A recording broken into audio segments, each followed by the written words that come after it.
My name is Jennifer K. Mall, MPH. I am a Finzi Fellow, 2014 Finzi Fellow, working with Dr. Sue Manzi and Dr. Joe Ahearn at the Lupus Center of Excellence in Pittsburgh, Pennsylvania. I was interested in lupus because it's a really complex disease. It has a lot of different components, and there isn't just one answer or one test that helps you identify a patient. You have to put together all these different moving pieces of the puzzle. The project is actually a 20-year follow-up of a cohort that Dr. Manzi started following in 1995. And she enrolled this cohort to start looking at cardiovascular health in women with lupus.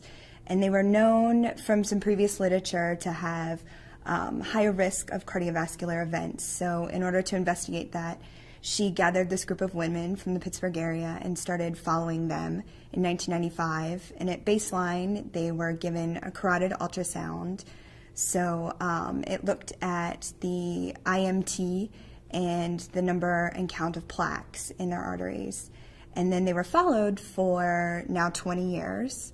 And my job is basically to call all of the study participants and interview them about their cardiovascular health since the last time the study spoke to them.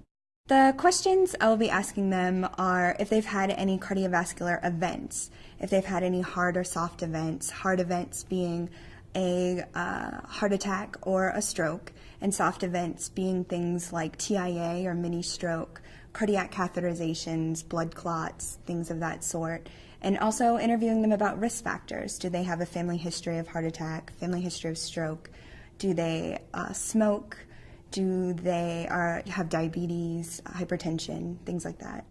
We're just looking at mainly trying to correlate if at baseline their IMT value or their plaque number will be able to tell us whether they are at risk of having an event later on in life. And the ultimate goal of the project really is to have some sort of non-invasive intervention that can happen at diagnosis of lupus that will be able to identify those at risk so that you can take action before arteries harden, before plaques develop, something, maybe a lifestyle or medication prescription that doctors can give patients that will enable them to intervene before disease gets too serious.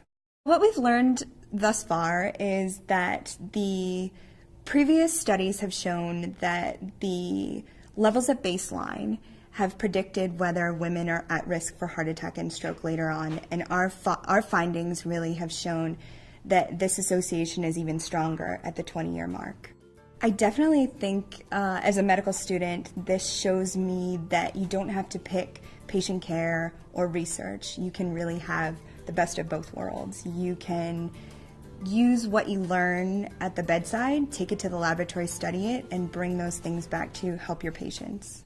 Being a Finzi Fellow has definitely opened my eyes to the field of rheumatology and the possibilities that are out there, and I definitely see myself going into lupus research in the future.